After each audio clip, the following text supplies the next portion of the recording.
The Trump administration initiated an immigration enforcement operation in the Twin Cities this month. According to the Department of Homeland Security, the focus is on convicted criminals who have active deportation warrants. What began as a regional enforcement action is now generating nationwide attention because the fallout isn't confined to a single municipality, a single federal agency, or a single news cycle. The chronology reveals the pattern. The court documents connect the dots. Federal authorities just executed a raid on a Los Angeles estate linked to a Somali-connected trafficking operation, and officials claim the financial network behind it involves billions of dollars. Back in Minnesota, those identical operations were characterized as standard enforcement. Yet the official statements surrounding the operation consistently reference something more extensive than isolated apprehensions. We will no longer tolerate these attacks on law and order from individuals who have no legal status in this country. We must now scrutinize every single foreign national. This is the inflection point. The operation is characterized as enforcement, but simultaneously as an investigative lens focused on the mechanisms that allowed certain individuals to remain in communities and, as federal agents allege, enabled funds to circulate through government programs never constructed to resist systematic exploitation. The ICE enforcement sweep in the Twin Cities apprehends what the administration describes as the most dangerous offenders. Analysis of court filings reveals 11 separate cases filed since operations commenced. This marks the beginning of the documentation trail. The paperwork submitted at this stage will determine the trajectory of prosecutions moving forward. It's like playing whack-a-mole without proper equipment. You're armed with a toothpick. Your odds of success are minimal. You might connect once, but dozens of others escape. As ICE teams conduct arrests, civil unrest erupts in the streets. Minnesota state leadership announces they will refuse to coordinate with federal deportation operations. Frankly, we lack precise figures. There's considerable conjecture, and that's the core issue right now. Neither the Waltz administration nor any other entity truly comprehends the magnitude of scale represents the challenge, and the legal filings expose it. The subsequent phase involves a concrete timeline, a defined objective, and a target roster that transforms this from breaking news into an investigative dossier. On December 1, 2025, ICE initiated Operation Metro Surge in the Twin Cities, with a singular objective: extract the most dangerous criminal foreign nationals from American communities. ICE confirms one of the subjects was wanted for unlawful presence.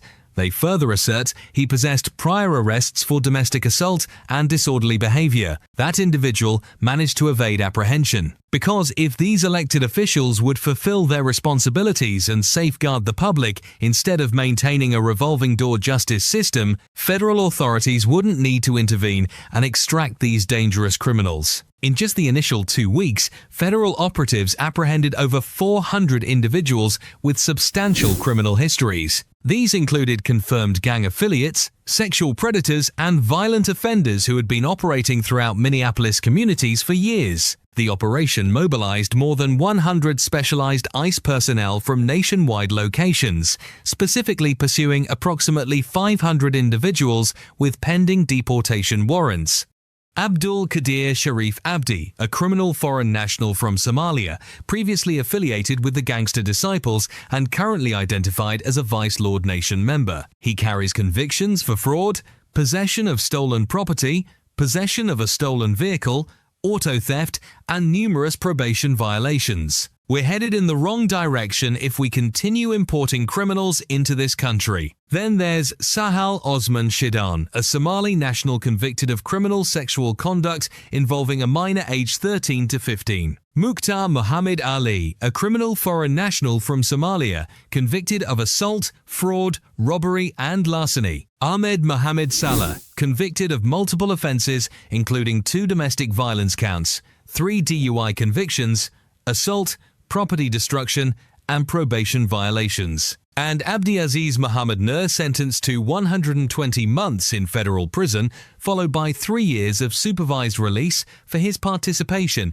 in the $300 million Feeding Our Future case, the largest COVID-19 fraud operation in United States history. According to federal court documentation and statements from U.S. prosecutors, the operation didn't merely remove individuals. It exposed how extensively certain warrants and convictions had been permitted to remain unexecuted in those same communities.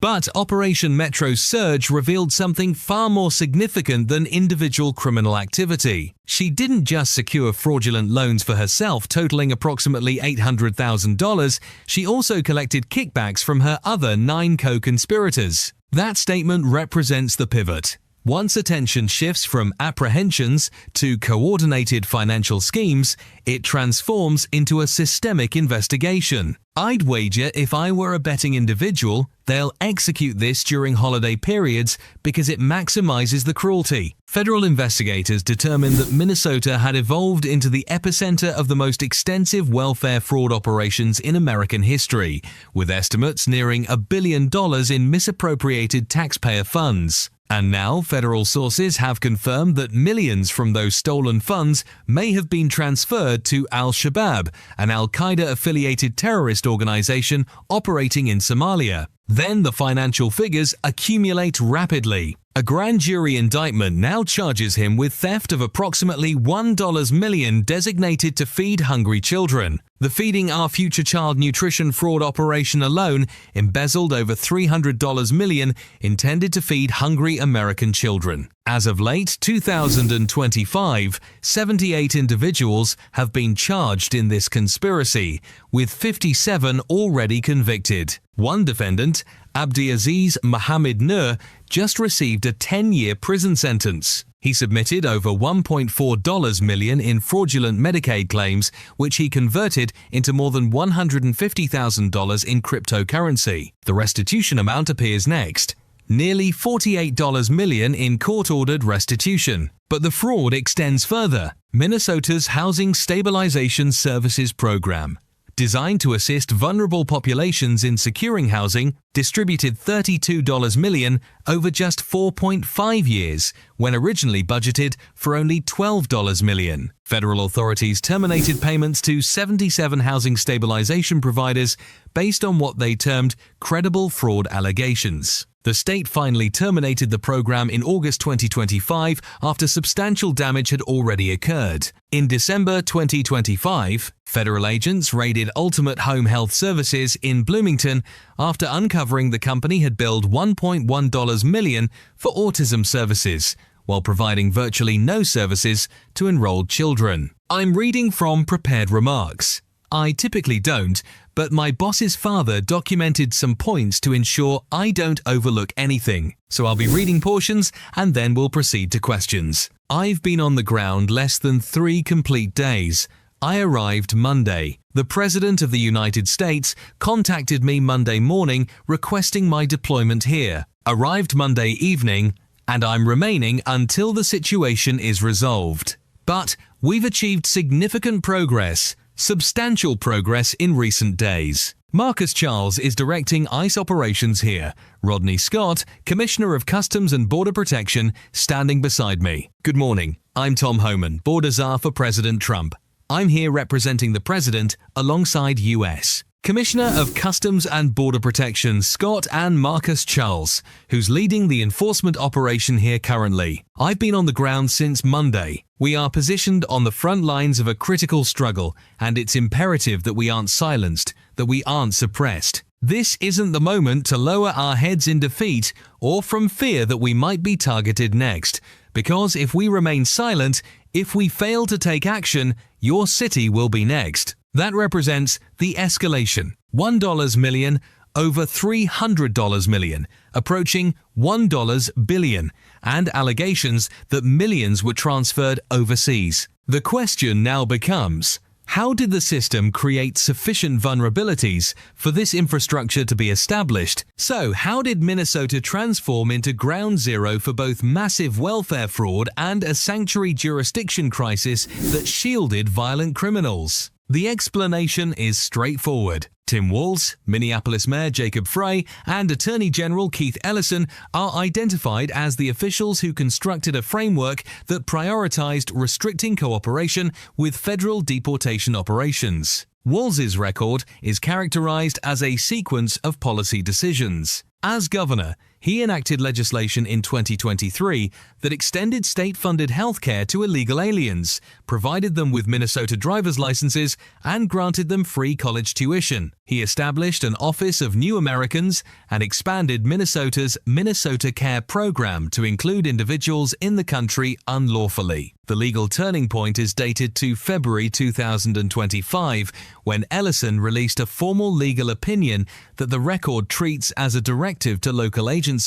We cannot allow them to be drawn into circumstances beyond their control where disorder dominates, and where complying with an ICE detainer request would constitute an unreasonable seizure under both the Fourth Amendment and the Minnesota Constitution. In June 2025, Minneapolis is documented as publishing a separation ordinance that prohibited Minneapolis Police Department officers from initiating stops, detentions, or arrests based solely on administrative ICE warrants. This is why the Department of Justice filed suit in September 2025 against the state of Minnesota, the city of Minneapolis, the city of St. Paul, Hennepin County Attorney General Keith Ellison, and Hennepin County Sheriff Dewana Witt, to restore law and order in this bleeding city and collaborate to eliminate threats from the community. During the previous administration, we all recall over 10 million illegal aliens entered this nation. Many represented national security threats,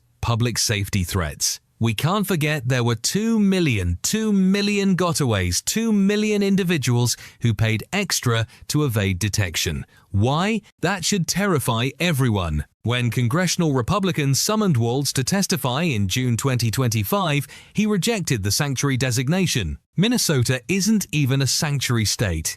The Minnesota legislature has passed no such legislation designating Minnesota a sanctuary state, and I have signed no such law. Regardless of the terminology, the results are what matter, and the results manifest in real time on the streets. As Operation Metro Surge progressed through December 2025, something unprecedented began occurring. ICE agents encountered increasingly aggressive resistance from protesters and activists who attempted to physically obstruct them from arresting criminal foreign nationals. Audio recordings released by the Hennepin County Sheriff's Office captured an ICE supervisor requesting assistance. How many? Okay. We only have a few officers, but we have, what did they say, 60 to 70 agitators who are fighting. Deputies from the Sheriff's Office and Minneapolis Police responded to the location, but according to reports, didn't observe any assaults and primarily assisted ICE agents in departing because the crowd was blocking their exit. One activist organizer openly acknowledged her organization was training individuals